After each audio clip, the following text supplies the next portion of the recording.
Good morning. It is, what is it, May 22nd, 2026.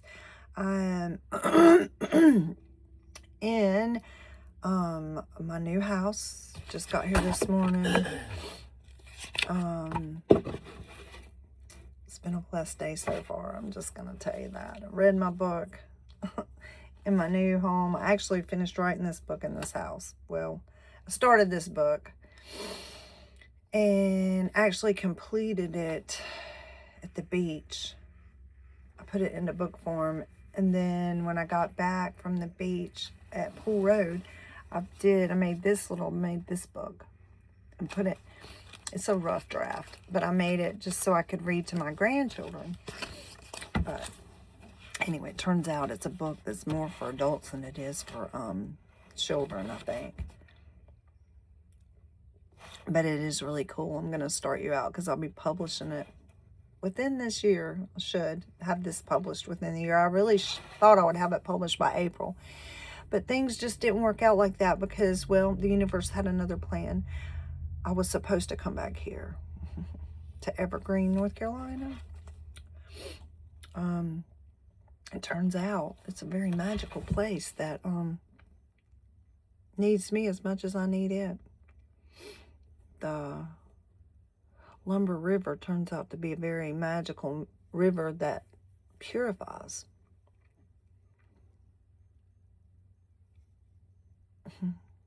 And it feels like I'm being purified. So before I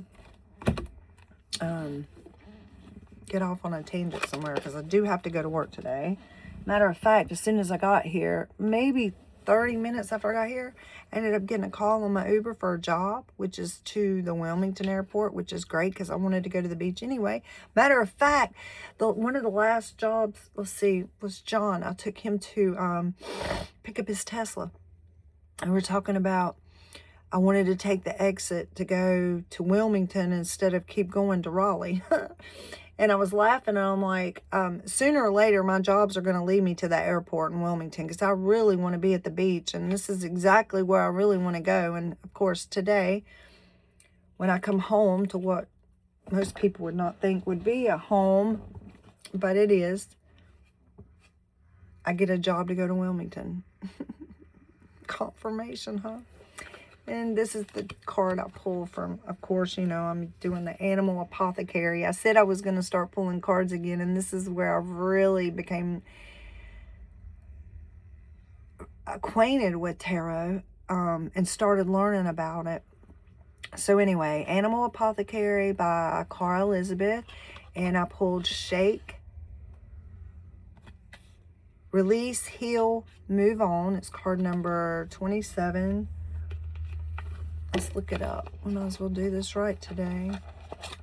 And maybe I'll read you a little bit from Pinky. I flipped right to it and then went right past it. Shake, Release, Heal, Move On. Card 27, the Antelope.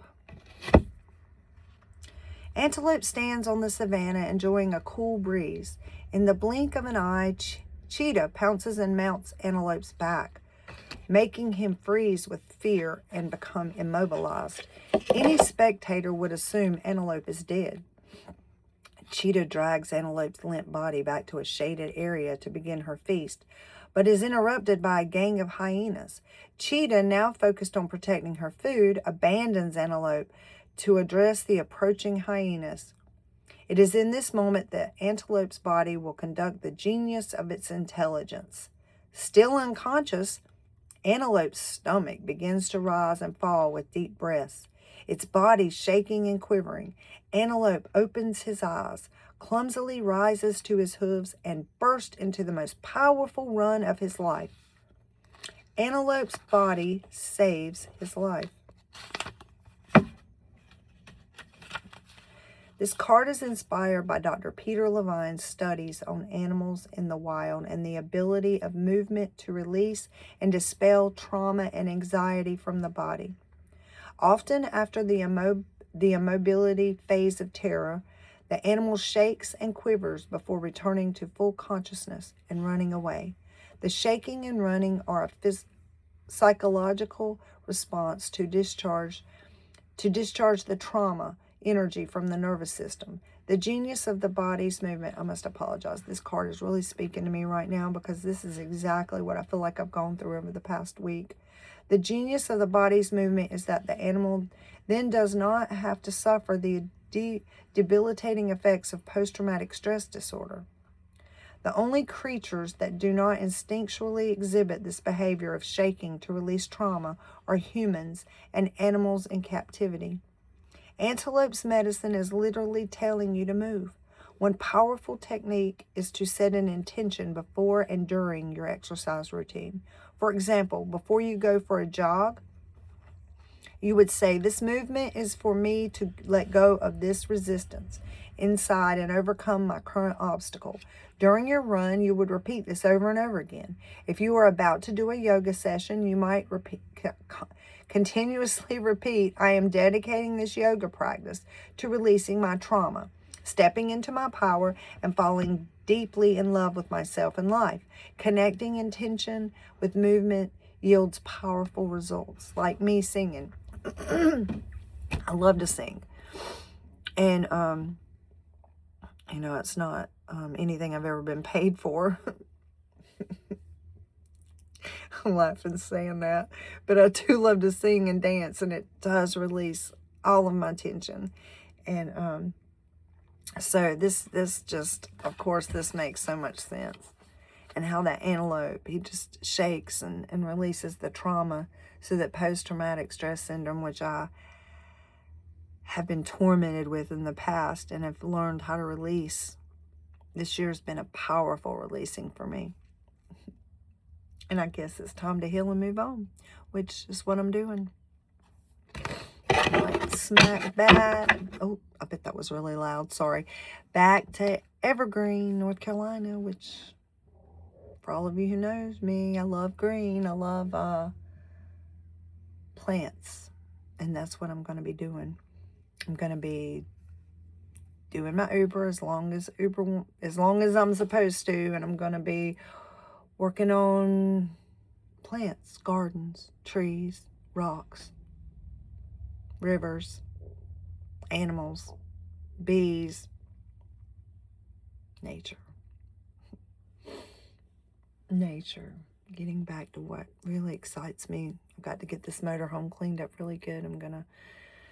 It's kind of messy here. We're going to get that all cleaned up and get things back in order. Take chaos and turn it into order, I suppose you would say. It's starting to look better even today. So with that being said, let me just read you a little excerpt from Pinky. Might as well do that. Pinky Princess. The perfectly imperfect fairy tale about love. Written by Angie Melissa Sides Plowman Fur. This book is dedicated to and for the children of this world and the worlds within us. Those who once felt unseen, who now rise to remember they were loved all along. I finished this on September 15th, 2025, which was my 32nd wedding anniversary. Chapter 1, The Light That Loves. Once upon a time, deep in the forest, lived a princess named Pinky. She was not like the other children. Some wondered if she was even human, but she was very much so. And also something more. Sorry, I'm nervous. Pinky was made of the same light that lives inside all hearts, but in her, it glowed so brightly that sometimes people couldn't see her clearly. They mistook her kindness for weakness, her questions for rebellion, and her imagination for foolishness. But Pinky didn't mind. She loved to wander barefoot through the moss and mud, talking to trees, listening to the wind, and collecting small stones that sparkled like secrets. I'm going to stop there because I don't want anybody copying my book or making it theirs. And I'll give you more little tidbits out of it. Then when I publish it, I'll make it available. And it'll be on a donation basis so that everybody can have it, because it's not going to be something that'll be kept from anyone just because of money. Nothing that I do ever will. Will always be made available to anyone, whether you can afford it or not.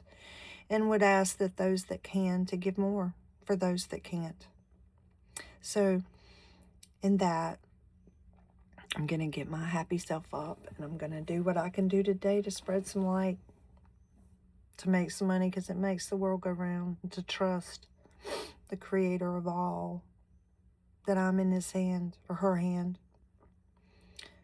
in its hand, and I'm held, and I'm loved, and I'm worthy, just like you are, to receive grace and mercy, peace and love and light, to enjoy yourself, to be true to yourself, and to understand that no matter what, you, just you, all by yourself, are worthy. And you deserve peace and rest, just like we all do. So, next time you have an opportunity to judge someone, to hate someone, to hurt someone, look at them. Just look at them. Ask yourself, if that was you, how would you want to be treated? Yeah, that's a good way to try to be Jesus. For all of those who, or I should say Christ conscious, because it's just easier to say Jesus, because most people that I know would relate to that, but it's really a consciousness, a Christ consciousness, and